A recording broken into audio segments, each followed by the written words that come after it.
Fijn dat je kijkt. We zijn er weer met Dwars door Limburg. Vanavond gaan we koken met een Italiaanse chef. We bezoeken bandjes in Pela Maas.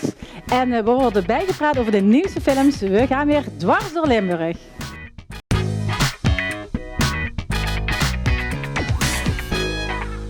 En zoals iedere week bespreken we weer lifestyle en cultuur in de regio. En vanavond doen we dat met Karen, Anneke en Roger. Van harte welkom. Fijn dat jullie er zijn.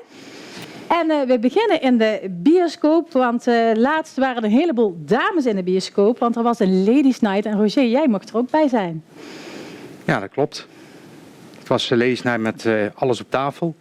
Is van de makers van Gooise Vrouwen. En Gooise Vrouwen kennen jullie denk ik allemaal wel, met meer dan 2 miljoen bezoekers in Nederland. Ook weer met Linda de Mol, Peter Paul Muller en Ramsi Nasser.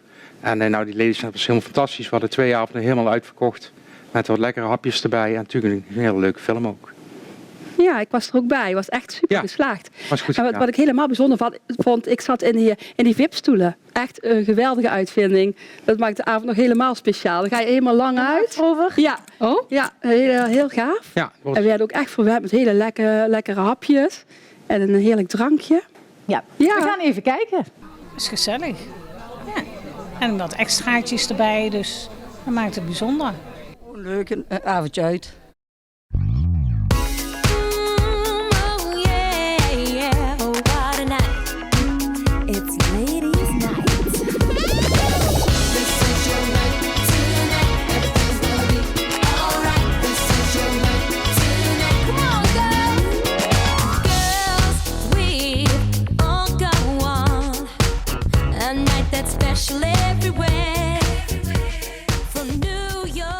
Wij willen altijd wel wat gezelligs doen. Dat is natuurlijk heel fijn, hè? En u weet ook welke film er speelt vanavond. Wat trekt u aan in deze film? Alles op tafel. Dat de mobiele telefoons allemaal op tafel komen, waardoor dat alle berichtjes en appjes openbaar worden. Dus het zal waarschijnlijk lachen worden. U bent wel benieuwd naar de film in ieder geval. U weet ook wie erin speelt?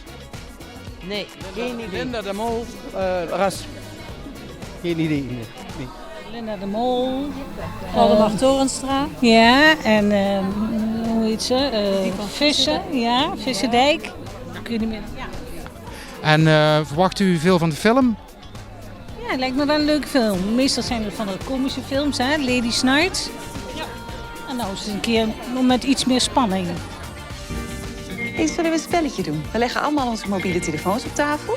En alles wat binnenkomt vanavond, maar dan ook echt alles, hè? Dat bekijken we dan samen. Of je leest het hardop voor. Nee, dat... Ik doe mee. Ja? Ik kreeg met een risco ruzie.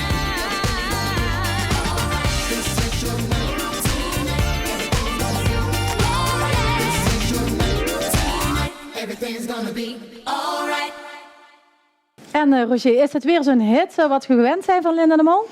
Ja, hij is nu het eerste weekend heeft hij echt gedraaid en draait echt wel goed. En je ziet dat hij toch ook, zeker op weekdagen, ook echt wel op bezoek trekt. Dus het gaat zeker de goede kant op. Gaat goed. Ja. Wat vond jij van de film, Karen? Ja, ik vond het een geweldige avond. En de film is echt leuk. Maar het is niet dat ik zeg van wauw, super geweldige film.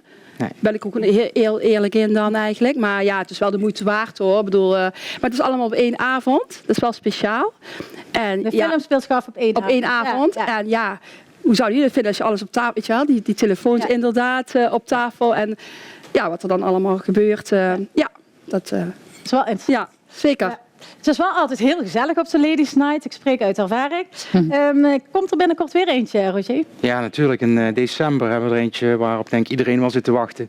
De allerlaatste Soof 3. Natuurlijk met Lies Vissendijk in de hoofdrol. Ja, Soof heeft eigenlijk alles in orde. Haar kookstudio werkt gewoon prima. Tot haar dochter komt met een nieuwe vriend, gaat trouwen. Ja, dan moet ze natuurlijk allerlei andere dingen gaan regelen. Ja. Oh, nou, dan moeten we weer gaan, niet?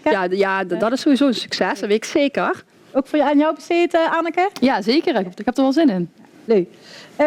Karen, ik blijf even bij jou, want de donkere dagen zijn aangebroken. En dan is het wel altijd leuk om weer gezellig thuis kaarsjes aan te steken en zo. Jij kan ons bijpraten over de nieuwste trends op het gebied van tafeldecoratie. Vertel. Nou ja, ik was langs gegaan bij Romy van Stel 28 en ze weet er alles van. En ze zei van, het is helemaal booming weer met de kerstsfeer. Dat begint nu al. Je ziet veel zwart, wit en goud. Ja? En dat zijn de kleuren nog wel. En dan ook natuurlijk groen erbij, eucalyptus. Dat zie je heel veel. En je ziet de traditionele vormen, zoals de kerstboom, de kerstengel, maar dan modern vormgegeven. Heel abstract. Echt een hippe uitstraling. Dat vind ik wel, lijkt me wel apart en leuk. Dus we mogen wel weer helemaal uitpakken? Ja, precies. En kaarsen. Dus, en ook allemaal de draaivormen en ja, gewoon nog veel meer als normaal. En dat gaat ook doorzetten naar het voorjaar, vertelden ze. En vanochtend zag ik ook in het ontbijtnieuws dat de kerstbomen nu al een hele grote run-up is. Nu al? Ja, precies. Ja, want niet aan te slepen. Iedereen wil het volgens mij al gezellig maken Iedereen binnen. wil het gezellig maken thuis natuurlijk. Ja. Ja. Jij ook, Anneke? Ben je ook van de kaarsjes en zo? Ja, ik hou echt helemaal van de kerst. Onze kinderen vragen nu ook al van wanneer gaan we hem zetten. En dat is altijd als Sinterklaas weg is, dan komt hij al meteen staan. En dan is het ook altijd met kerst onder de kerstboom slapen. Dat is echt zo'n traditie. Leuk, serieus? Dus, ja, serieus. Echt elk jaar vaste prik. En dan Helene Fischer Show kijken we er altijd met z'n allen. Dus ik heb er echt al helemaal zin in. Dus jij gaat binnenkort al kerstboom halen? Ja, nou ja, zeker. Met de tips van Karen. Want ik ben wel altijd aan het zoeken van wat is weer leuk dit jaar. Pakken we gewoon alles weer van zolder. Nieuwe items erbij, weer even te refreshen. Ja. En jij ook, Roger, hou je er ook wel van? Ja, wel op zich wel hoor. Ja, lekker gezellig maken. Ja, en een wijntje erbij. Ja. Ja, daarom. Ik vind het altijd leuk om zelf zo'n kerststuk te gaan maken. En dan ga ik altijd naar Monique in Meijel. En die heeft dan de ideeën. En dan hoef ik het alleen nog maar zo naar. Oh ja, dat is ook leuk. En dan ruikt zo heerlijk, hè? Dan ook in huis. Ja. Zo'n vers stuk in huis. Ja. Nou, mooi vooruitzicht voor de donderdagen. Anneke, de vorige keer in uitzendingen vertelde jij over popsport. Hoe groot succes dat was. Ben ik benieuwd, komt er dan ook een vervolg op komend jaar? Ja, zeker. In januari start Popsport Limburg van Pop in Limburg. Dus je kunt je nu alweer aanmelden. Oké, en hoe gaat dat eruit zien volgend jaar? Ja, Popsport is een coachingstraject voor jonge muzikanten tussen de 14 en 21 jaar oud. Er kunnen bandjes zijn, singer-songwriters, DJ-producers. Je krijgt een trajectcoach toegewezen en die kijkt met jou van wie ben je, wat wil je leren, wie kan je daarbij helpen. En het traject ziet er zo uit dat je een kick-off krijgt waar alle deelnemers bij zijn, zodat je kennis kunt maken. Je krijgt workshops van boekers, managers, muzikanten, je fotoshoot, een studiodag. En het belangrijkste, veel optredens. Gaaf. Ja, heel erg leuk. Zijn daar dan ook kosten aan verbonden voor de deelnemers? Ja, eigenlijk kost dit traject in totaal €2000. Maar het gaat om educatie, om talentontwikkeling, om jongeren echt een steuntje in de rug te geven. Dus je betaalt als solo act €100 en als bandje €200. En het is echt de moeite waard. Want vorig jaar heb ik ook wat jongeren mogen begeleiden. En het is echt superleuk. En ik zou echt iedere jongere aanraden om eraan mee te doen. Als je echt iets wil met de muziek. Ja. En hoe kunnen deelnemers die interesse hebben zich aanmelden? Ze kunnen zich aanmelden via popsport.nl/aanmelden. En heb je nou nog vragen of wil je er iets meer over weten, kun je mij ook mailen met anneke@poplazapelemaas.nl. Ook geweldig gevonden, die naam. Popsport. Ja, vind ik echt leuk. Ja, het is echt een landelijk traject. Oh ja. Ja, want de winnaar van Limburg die kan dan ook meedoen aan een wedstrijd met de andere winnaars uit de andere provincies. En zo heb je ook weer een landelijke wedstrijd. Hey. Superleuk, ja. Mooi. Dan is het nu tijd voor de filmspecials. Roger, moet je me even zeggen, wat zijn het eigenlijk, filmspecials? De filmspecial eigenlijk de wat betere films tussen aanhalingstekens. De wat meer culturele films. Het kan ook goed een Nederlandse film zijn. Maar het kan ook net zo goed een Italiaanse of een Franse film zijn. Ja, en welke films heb je vanavond voor ons meegenomen? Ja, we beginnen inderdaad met een Franse film. Dat is Un Triomphe. En dat is echt wel een feel-good movie. En het gaat over een beetje aan een lager wal geraakte acteur. En die krijgt het idee om een toneelstuk te gaan uitvoeren in een gevangenis. En in het begin gaat het heel moeilijk. En die weet hij zich toch stuk voor stuk voor zich te winnen. En dat wordt een heel mooie film. Ja. En je hebt nog een andere film meegenomen, Supernova. Supernova, ja. Amerikaanse film, Colin Firth, Stanley Tucci. Oh, dat is wel leuk om naar te kijken. Ja, het gaat over twee homoseksuele mannen. Bij eentje wordt al heel vroeg dementie geconstateerd. En dan besluiten ze een camper te pakken en te gaan rondtrekken. Ja, het zijn natuurlijk 1 op 1 heel veel met elkaar betrokken, sowieso natuurlijk, maar dan nog helemaal. En dan komen er toch wat geheimpjes vrij die ze eigenlijk niet hadden willen weten. Oké. Nou, ik ben heel benieuwd. Ja. Welke dagen zijn die filmspecials altijd?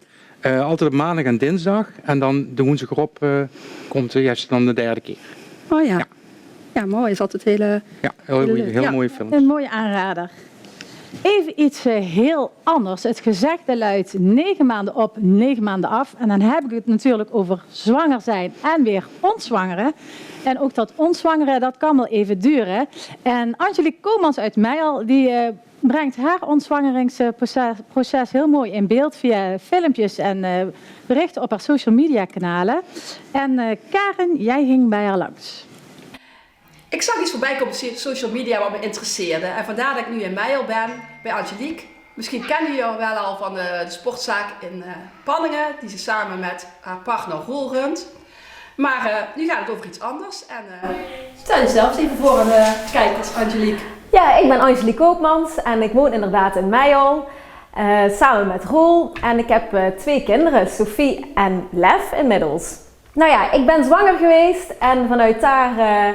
dacht ik van, ik wil gaan ontzwangeren. Dus dat is eigenlijk het idee. Want dat zag ik dus staan inderdaad, van een nieuw platform over ontzwangeren. Ja. En hoe ben je op het idee gekomen? Nou ja, ik ben eigenlijk op het idee gekomen omdat ik gewoon heel graag dat verhaal wil gaan vertellen aan mensen. En zo wil ik eigenlijk anderen inspireren om hoe je daadwerkelijk kunt gaan ontzwangeren. Daar is geen handleiding voor of zo. En ik dacht van, misschien dat anderen helpt om dat op die manier ook aan te pakken. En voor mij is het eigenlijk vooral als doel ook wel dat ik weer fit word en ook alweer back in shape kom. En dus vanuit die hoedanigheid vind ik dat gewoon echt leuk om te gaan doen. Vaak na zo'n bijzondere periode waar je op een roze wolk hebt gezeten, kunnen er toch ook al wat kwaaltjes voorbij komen. En urineverlies is daar eentje van. Dus ik wil gewoon heel graag weer kunnen hardlopen, dansen en springen zonder dat ik daar ook maar enig urineverlies bij heb. En in dat gehele traject van fit worden, back in shape, is dat doel ook wel dus weer dat ik lekker kan swingen. op een manier zoals ik dat eigenlijk altijd heb gedaan. Wat goed zeg, dat je dat op die manier ook gaat doen. Hè? Dat je het gewoon ook echt gaat aanpakken en ook mensen erin meeneemt op een platform. Maar hoe moet ik dat dan zien? Hoe ga je die mensen meenemen op jouw... Ja, ik ga die mensen meenemen op social media. En dan voornamelijk op Instagram en Facebook. En dan heb je eigenlijk de tijdlijn en je hebt stories. En ik zal voornamelijk op stories, met vlogs en foto's en mijn verhaal, ga ik daar wekelijks communiceren. En dat doe ik ook wel op de tijdlijn. Dus vanuit dat stuk ga ik mensen daarin meenemen. En je bent al begonnen, heb ik gezien. Ja, klopt. En je gaat het steeds verder uitbouwen en dan... samenwerkingen opzoeken, heb ik ook begrepen. Ja, dat klopt inderdaad. Ik had zoiets van, ik moet ook ergens wel beginnen. Ik wil ook gewoon dat ik wekelijks iets ga doen. Hè? Want eigenlijk door dit op deze manier te doen, dat ik dus ook echt daadwerkelijk mijn verhaal ga delen, geeft dat voor mij ook wel een stok achter de deur dat ik wekelijks ook bezig ben met bewegen. En de sportwinkel van mijn partner staat voor Weet wat je beweegt. En ik dacht ook van dat beweegt mij nu echt de komende tijd om weer fit en vitaal te worden. Ja, ik ga gewoon het proces aan. Ik ben heel benieuwd wat het mij allemaal gaat brengen en of ik daadwerkelijk gewoon weer als een fit woman... Ja, en heel veel vrouwen erbij, hè? Ja, ook. Ja, dat is hartstikke goed natuurlijk. Ja. Hey, en hoe gaat het met je zoontje, je babytje? Hoe oud is die nu? Ja, die is nu 3 maanden. Dus ik ben ook weer aan het werk op dit moment. En het gaat gewoon echt heel goed met hem. Dus dat is mooi. Ja, zeker. Het was wel even een momentje van loslaten toen ik hem mocht gaan brengen voor de eerste keer naar het kinderdagverblijf. Dus dat zijn ook in het moment dat je moeder wordt, komen er langzaamaan steeds meer van die loslaatmomentjes. Ja. Dus dat was de eerste voor mij. Ja, goed, dat hoort er ook allemaal bij, hè? Inderdaad. Ja. Heel veel succes. En wil je nog iets kwijt aan de kijkers, dan kan dat nu. Nou, ik wil inderdaad nog wel iets kwijt. Ik wil aan alle dames die nu zwanger zijn of aan het ontzwangeren zijn, wil ik vragen van, wil je iets met mij delen of wil je iets kwijt? Ja, kom maar op met die vragen en kom maar op met die verhalen. Deel het vooral gerust via mijn social media op Facebook of op Instagram bij Angelique Koopmans. Dat zou ik super leuk vinden. Wat goed dat Angelique dat wil delen met ons. Ja, toch? Wat viel je op nog? Nou ja, goed, dat, inderdaad wat je zegt, hè, dat ze dat gewoon zo enthousiast ook wil delen met andere vrouwen. En zo open. Ja, heel open en echt een powervrouw. Hè? Ja.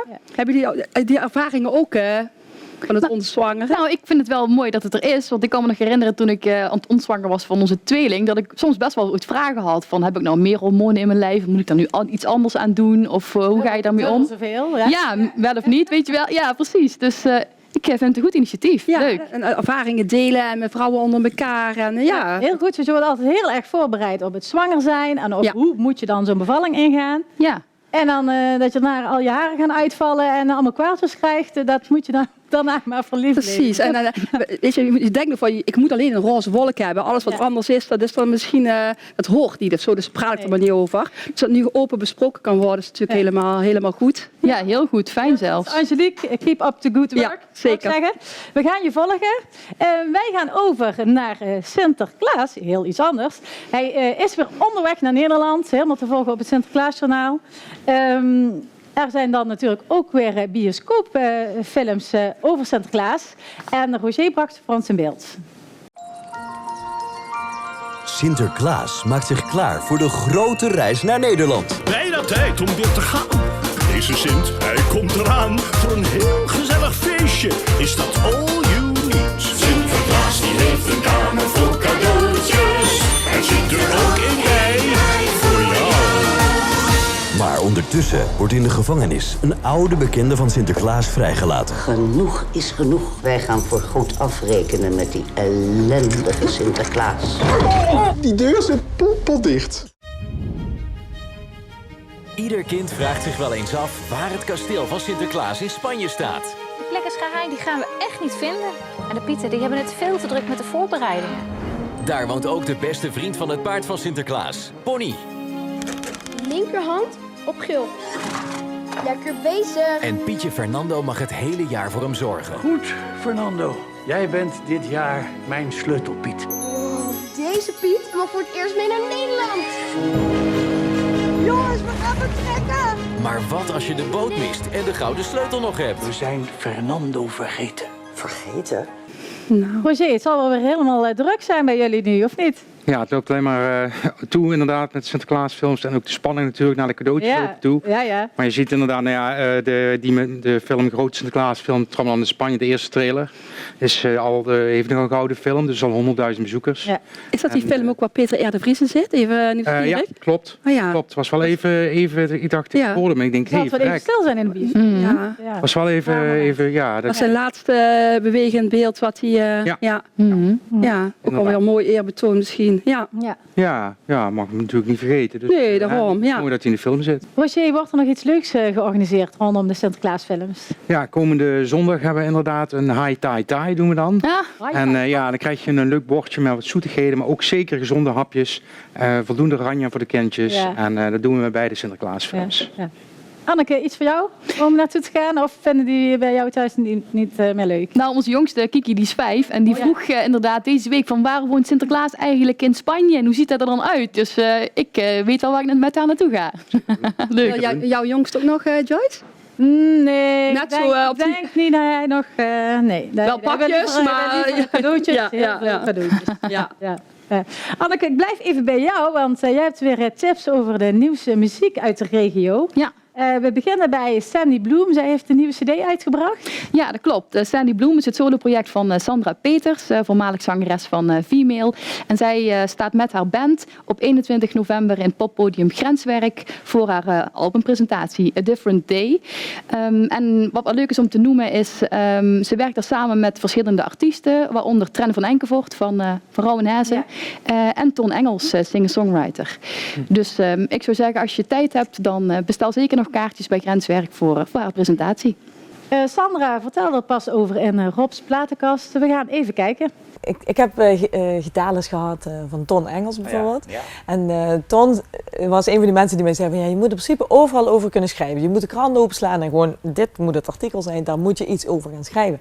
En dat ben ik nooit vergeten. Dus dat probeer ik soms zelfs als ik gewoon niks heb of geen inspiratie heb of wat dan ook. Dan denk ik ga het gewoon eens doen. Kijken wat er dan uitkomt.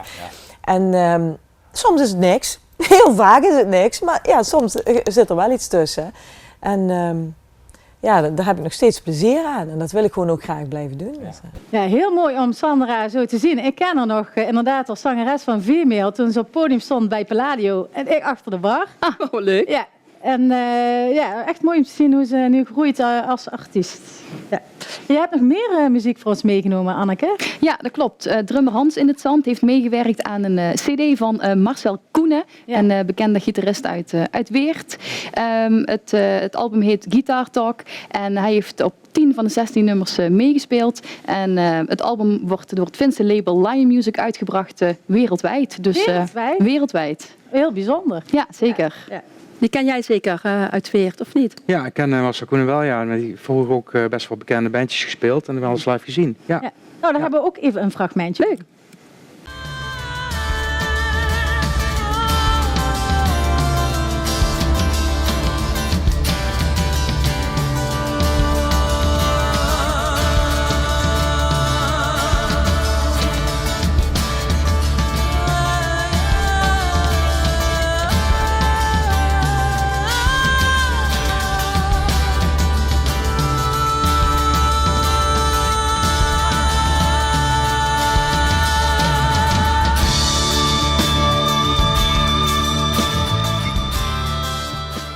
En tot slot Slutingstijd. Ja, zij hebben de afgelopen periode 3 nieuwe nummers uitgebracht, waarvan 2 in de Limbo Top 10 zijn gekomen. Dus tijd voor een tour. En die hebben zij afgelopen weekend gedaan. En je mag dansen.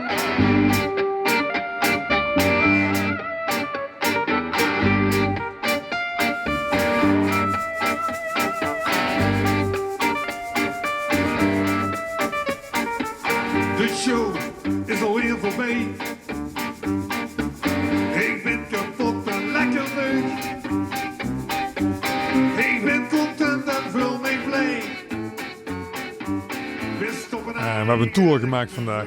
En mensen konden inschrijven voor qua e-mail of soms wat we hebben. En we zijn vanmorgen begonnen in de Leneveen. Ja, leuk hè? Ja, bij een vriendengroep.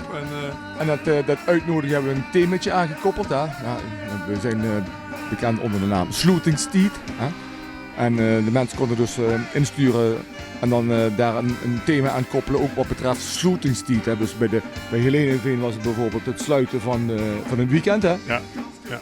Nou, bij een ander was het... een moeilijk jaar gehad en 12,5 jaar getrouwd. We zijn in Weert geweest. En dat was ook... Ontsluiting, omdat wij daar nog niet zijn geweest. Hè? Ja. Dus daarom ook dit jaar de corona en nog nooit opgetrooien. En opgetrooien, is dat goed? Nee. Opgetrooien? Nee, dat maakt niet uit.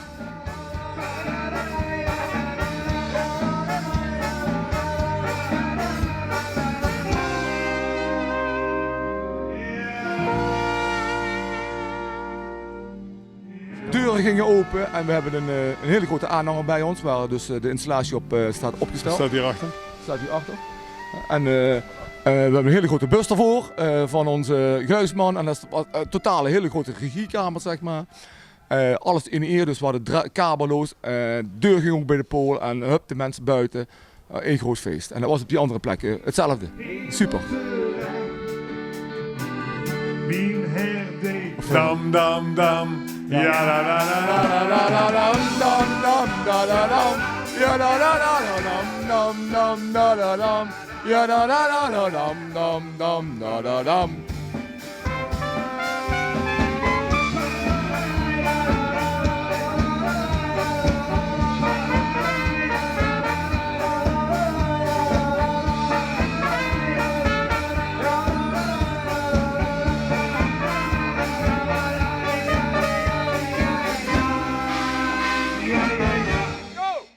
Slutingstijd heeft ook een nieuw nummer, of is bezig met een nieuw nummer. Waar gaat het over? Ja, in december komen ze met het nummer Sterrendansen. Een nummer speciaal voor de mensen uit Kapel, uit Panningen. Echt een volkslied, dorpslied. Voor ons, Karen. Yes. Straks gaat Karen Italiaans koken, vertelt Roger over de nieuwste films en bezoekt Anneke bandjes uit Baarlo. Maar eerst dit. Sammy Klappers uit Panningen schreef haar eigen boek en gisteren kwam haar debuutroman uit. Op de achtergrond hoor ik het zachte geluid van spetters. Ik ben weer terug bij het meer, maar het is nu anders. De warme zomerdag van toen is nu een koude winterdag. Ik ben alleen. Ik loop rond door de sneeuw met kippenvel op mijn armen. Om me heen is alles donker. Eindeloos lange bomen in een donker bos. Er is geen lichtbron. Uit het bos klinkt geritsel en ik draai me in een ruk om. Er is niets. Ik heb mijn hele leven altijd al veel boeken gelezen. Ik schreef altijd in dagboeken, want dat vond ik dan makkelijk om het van me af te schrijven. Toen heb ik ongeveer een jaar geleden een serie boeken gelezen. En in een van de boeken ging het over een meisje die ook zelf een boek had geschreven. En zij hield dat lang geheim. En dat verhaal dat inspireerde mij een beetje. En daardoor ben ik eigenlijk ook zelf begonnen met het schrijven van een boek. En eerst vond ik dat niks. En toen ben ik daarmee gestopt. En toen heb ik dat een paar maanden later weer opgepakt. Zo is het eigenlijk tot stand gekomen. Het is een verhaal over een meisje die is opgegroeid in een dorpje in Amerika. En daar had ze altijd een hele hechte vriendschap met haar beste vriend, Felix. En toen is zij op een dag weggegaan uit het dorpje, maar zonder afscheid te nemen. Toen 4 jaar later is ze gaan studeren aan de universiteit. En toen is ze hem weer tegengekomen. En dan gaat het over de toekomst en ook over wat er in het verleden is gebeurd. Het meest trots ben ik op dat ik het verhaal nu de wereld in kan brengen. Dat ik die mogelijkheid heb gekregen. Is er toch een boodschap in het verhaal? Ja, de boodschap van het verhaal is dat iedereen een verleden heeft. Dat niet meer te veranderen is. Maar dat het wel mogelijk is om dat mee te nemen naar de toekomst. Heeft het ook met jou te maken? Ja.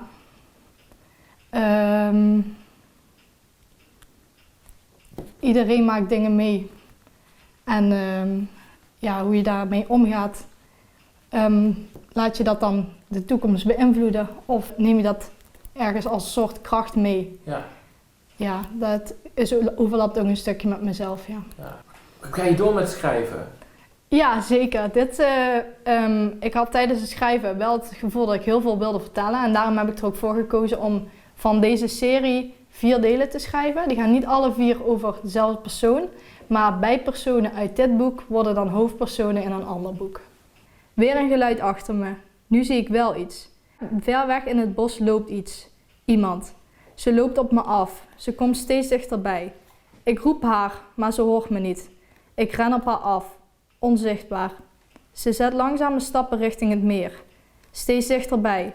Ze loopt langs me af en stapt in het meer. Het was al lang te laat, zegt ze met een engelachtige stem. Maar het is nog te vroeg. Karen, een meisje van 16 die haar debuutroman lanceert. Wat vind je ervan? Super knap. Ik ben ook heel benieuwd. Ik heb het boek ook meteen besteld toen het openbaar werd, zeg maar. Dus als ik even tijd heb, ga ik het lezen.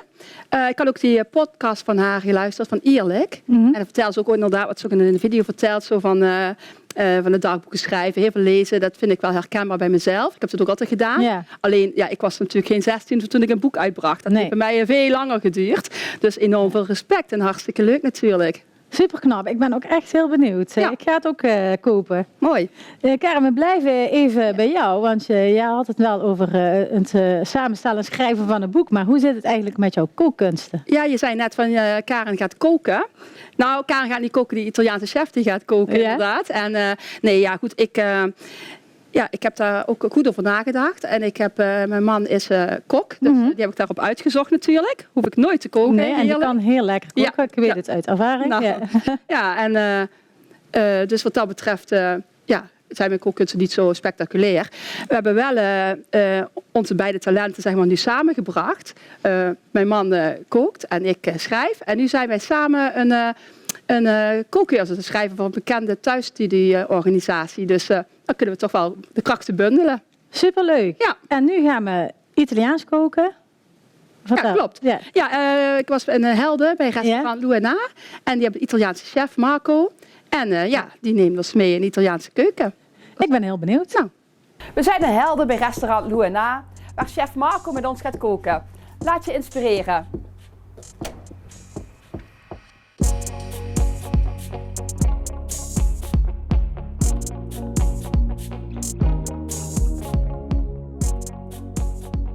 Ik ben Arman. Ik ben Anahit. En we zijn samen getrouwd. We hebben 2 kinderen, Lucy en Nancy, van dat restaurant het Lou en Na. Oh, de namen, de eerste letters van de namen. Ja, Lucy en Nancy. Oh, dat is origineel. Vandaar Ja. Lou en Na. En wat we maken in ons restaurant, we zijn eigenlijk begonnen met het idee, we gaan echt een barbecue restaurant maken. Maar ja, alleen barbecue is niet genoeg. Andere kant, we hadden heel erg grote connecties in Italië, namens Calabria en Napoli. Dat we echt alle de beste koks kennen. En we hebben ook kunnen Marco vanuit Master, Italiaanse Federaal Keuken, Master. Dit is eigenlijk de hoogst wat het kan. Vanuit Calabria hier halen. Marco heeft een verschillende Michelin-restaurants gewerkt, heel veel internationale ervaring. Van China tot Dubai, in Milaan, in Parijs heeft ook jaren gewerkt, een bekende restaurant. Hij heeft echt ook zelf voor Charles d'Amour gekookt in jaren geleden. Nou. Dus ja, het is een label en gelukkig, hij gelooft ons, hij komt bij ons. Dus we hebben kunnen samen iets maken, dus een hoger niveau keuken. Ja.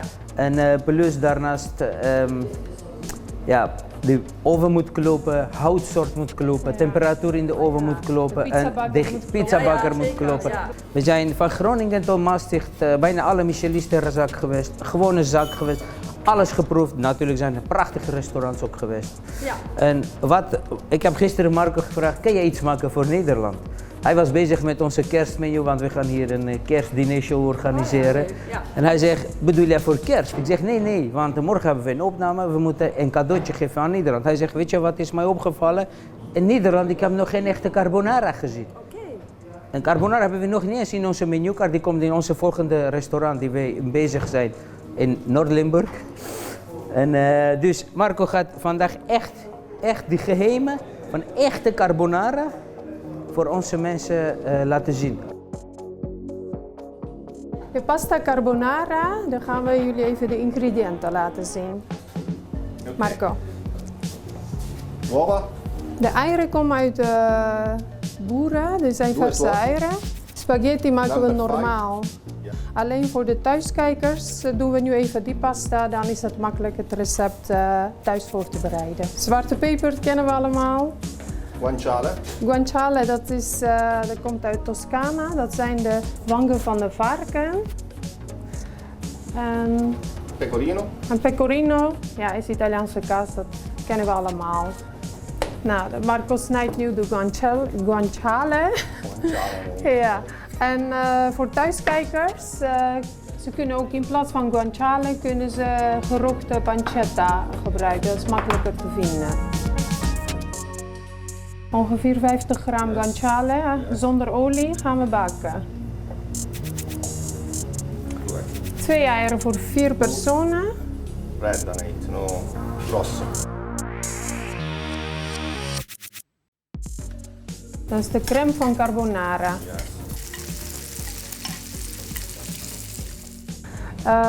Die is ontstaan in 1944. Heel authentieke, belangrijke gerecht is het voor Italië. Dat wordt daar genoemd vrijheid voor Italië. Pasta hebben we 10 minuten gekookt. Dan gaat het in de pan.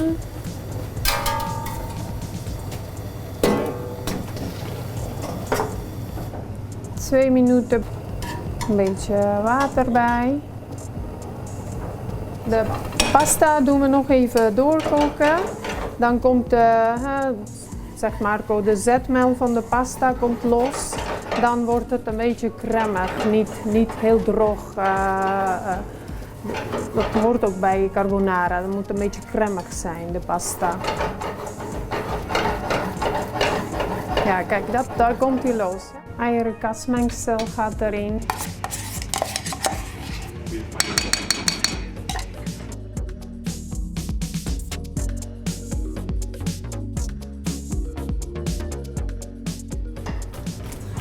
Je ziet ook, het ruikt hier heerlijk. Het ziet er heel lekker uit. Heel cremig en sappig. Zo. Dat ruikt echt lekker hier.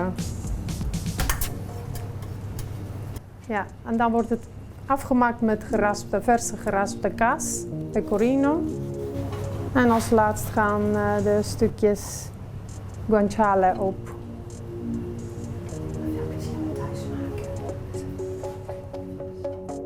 Dat is onze pasta carbonara, die hebben we helemaal voor jullie gemaakt. We hebben ook iets leuks voor jullie, voor kijkers thuis. Maak het gerecht, stuur naar de Facebookpagina van Dwars door Limburg. En wie het beste maakt, krijgt dinertje voor 2. Dus doe je best. Dat ziet er echt heerlijk uit, Karen. Heb je het er nou ook lekker opgegeten? Nou, ik eet al heel lang vegetarisch, dus ik eet geen vlees en vis. Maar ik had de cameraman bij, Nick, en die heeft er heerlijk van genoten. Daar gaan we even naar kijken. Zeker weten. Oh, ik ben benieuwd wat Nick gaat vinden. Waarschijnlijk Nick heeft... Marco, hoe Nick have to eat this? How you eat the pasta? Yeah. Pasta, like this? Yeah. Yes. Oh, okay. Lekker Nick? Oh, heerlijk. Nou, heerlijk. Nick werd goed verwend. We missen nog een belangrijk ingrediënt. Nou ja, ik zag dat het niet werd genoemd, maar ze hebben truffel erbij, de zwarte truffel. Oh, heerlijk. Ja, maar de thuiskijkers mogen dus gewoon ook een beetje hun fantasie de vrije loop laten en iets moois van maken. Moois van maken. Iets voor jou, Roger, om eens te gaan uitproberen? Ja, ik ben wel Italiaans gezind, absoluut. Ja? En ook van het koken? Of? Ook dat. Ik kook graag pastaatjes. Ja. Nou, we laten ons graag verrassen. Volgende keer. Ja. Maar waar je ook veel verstand van hebt, het zijn de beste films van dit moment. Wat moeten we gaan kijken? Ja, volgende week komt een nieuwe Ghostbusters uit, Afterlife. Is geregisseerd door Jason Reitman en zijn vader had de eerste geregisseerd, Ivan Reitman. Dat is eigenlijk al heel typisch. Heel bijzonder. Ja, het gaat over een moeder en 2 kinderen die erven een boerderij. En al daar dan vinden ze een hele oude auto. Nou, dat blijkt dan de auto te zijn van de Ghostbusters. Oké. Ja, dan gaan ze mee aan de slag. Ja, dan moeten ze een keuze maken. Wordt ze Ghostbuster of niet?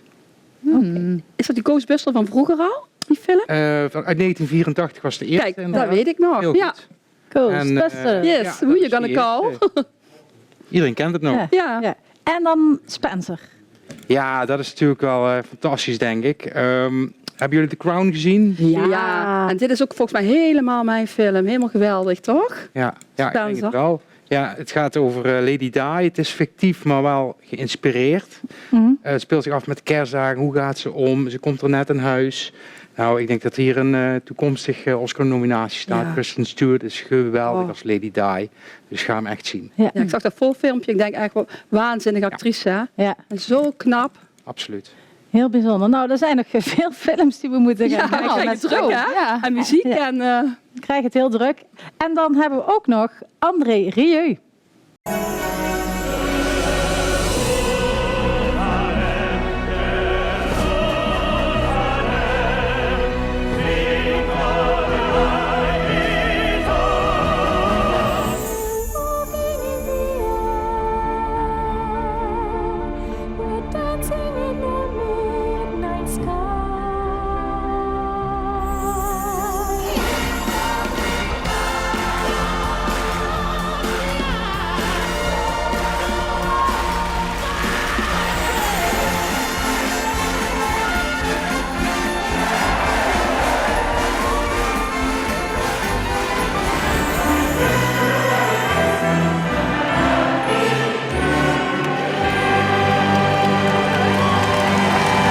Nou, wat een sfeer. We komen echt helemaal in de kerstsfeer al deze uitzending. Roger, wanneer kunnen mensen deze André Rieu film of concert gaan kijken? Ja, het is echt Christmas with André met geweldige beelden, echt geweldige decors, kostuums, jurken. Ja, het is helemaal fantastisch. Alles wat uit de kast gehaald. We gaan die 2 keer vertonen op 27 en 29 november. Oké, dankjewel Roger. En dan een band uit Peel en Maas bracht verschillende bandjes bij elkaar onder de naam Pink Banter.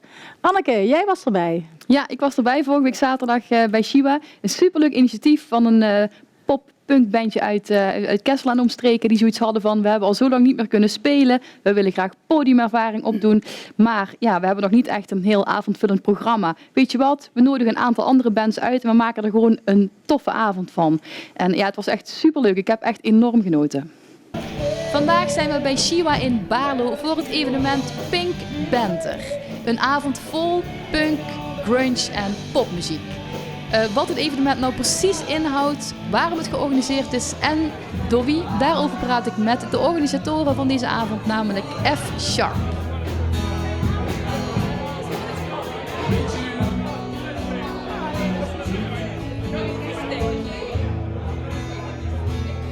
Ja, wij zijn F Sharp. We zijn een band bestaande eigenlijk uit 5 mensen. We repeteren altijd in een Kessel, dus dat is een beetje onze standplaats geworden. We hebben een zanger, Buck, die komt uit Boekoel. We hebben dan onze gitarist, dat is Jarek. Die komt uit Panningen, die zit er naast mij. Dus die gaat zo meteen ook iets vertellen over het event waar we nu zitten. Daar hebben we Niels, dat is onze drummer, die komt uit Kessel. Daar hebben we Lucas, onze bassist, die komt uit Maastricht. En ik, Mitch, en ik kom uit Nuna. Here we go!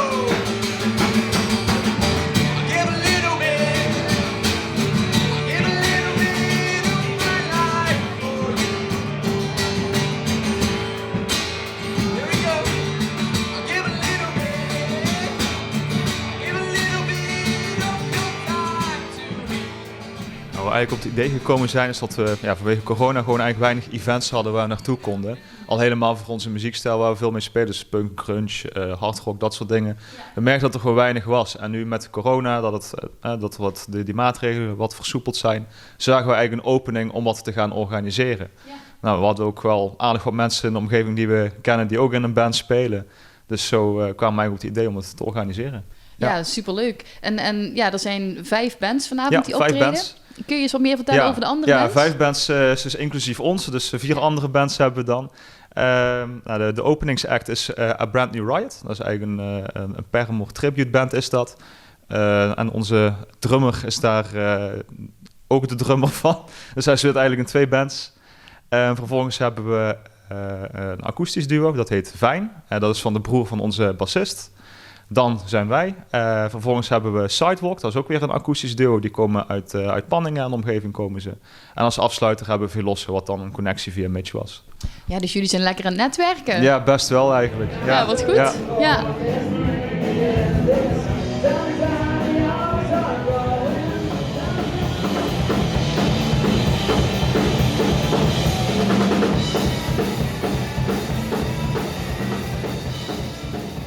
Vertel eens, wat willen jullie graag bereiken?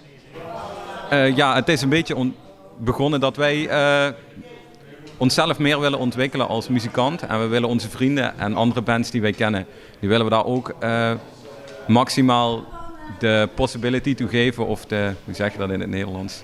De mogelijkheid om te kunnen groeien en om zichzelf te kunnen uiten. En met de hele COVID-situatie was het een beetje moeilijk.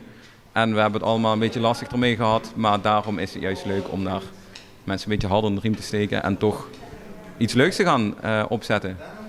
En je zegt, we willen onszelf ook nog graag ontwikkelen als band. Waar denk je dan aan? Ja, het is voor ons als band natuurlijk als eerste een ding dat wij op de stage staan, dat wij onze eigen... Ik speel gitaar, basgitaar, Niels die speelt drums. En je kent je eigen instrument, ken je heel erg goed. Maar dit, zootje wat we nou doen, is een heel andere tak van sport met de soundcheck doen, het materiaal moet kloppen. Je moet zorgen dat iedere band zijn eigen ding kan doen, dat hun ook hun eigen kwijt kunnen, want die hebben een andere bezetting, die hebben een andere gitarist erbij, die hebben een tweede zanger erbij of iets dergelijks. En wij moeten dat allemaal gaan faciliteren, maar dat is voor ons ook een groeimoment om de hele branche beter te leren kennen. Op een andere manier. Dus eigenlijk een heel leerproces eigenlijk van begin tot eind. Ja, en dat leerproces, doordat wij het zelf opzetten, maken wij dat hele proces mee. Maar omdat we die andere bands daarin betrekken, kunnen we daar hun een beetje in meetrekken en dat hun die ontwikkeling ook. En zijn er nou ook al leuke samenwerkingen uit voortgekomen of mogelijke toekomstplannen? Ja, op zich wel. Het idee met Joep van Sidewalk dan om misschien in de toekomst samen een event te organiseren. Hij is ook erg gedreven, organiseert ook veel in de omgeving. Hij wil ook gewoon graag muziek maken. Dus wellicht dat we in de toekomst er samen iets mee kunnen doen. Nou wauw, en jullie beginnen hierbij bij Shiwa, waar hardrock altijd de place to be was vroeger. Dus wie weet waar dit... Wie weet, ja, Pinkpop over een paar jaar. Ja, dat zou heel tof zijn. Of Graspop kan ook, allemaal prima. Als je maar ergens begint toch, en the sky is the limit. Sowieso.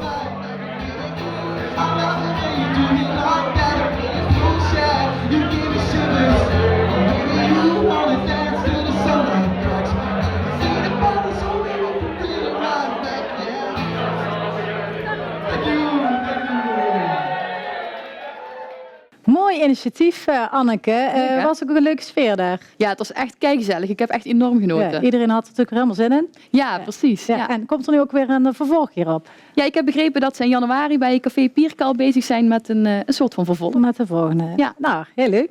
Dank jullie wel allemaal. En dan gaan we nu even kijken naar de agenda. In Bezel vindt de viering van Sint Maarten op 12 november, dat is vrijdag, plaats. Om 5:30 wordt er verzameld op de markt. Onder muzikale begeleiding loop je dan in een optocht naar de brandstapel. Daar wordt het spel van Sintermechten opgevoerd. Het duurt tot 7 uur. Carnavalsvereniging De Kieverloed presenteert een nieuwe editie van het Schele Wazelgala. De Binger en Meijel is op zaterdag het theater van de Buut. Het begint om 7:15. Een coronatoegangsbewijs is verplicht. Bij de intocht van Sinterklaas in de gemeente Pellemaas en Kessel komt Sint op 14 november zondag met de boot aan op de Maasboulevard. Vanaf 1 uur is iedereen welkom.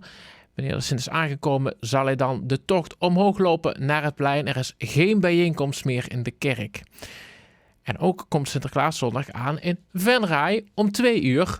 Om 2:15 gaan de poorten naar de gemeentetuin open en dan kun je via een tuin vol pieten naar het gemeentehuis lopen. Daar is de gelegenheid om met Sinterklaas op de foto te gaan. En in Dok 6 vind je Liften 2. Na het succes van Liften bundelen Joke de Cruijff, Winston Post en Frederik Sluiterman van Loo hun krachten in dit ontroerende nieuwe hoofdstuk uit de Liftenreeks. Donderdag 25 november in Dok 6 in Panningen.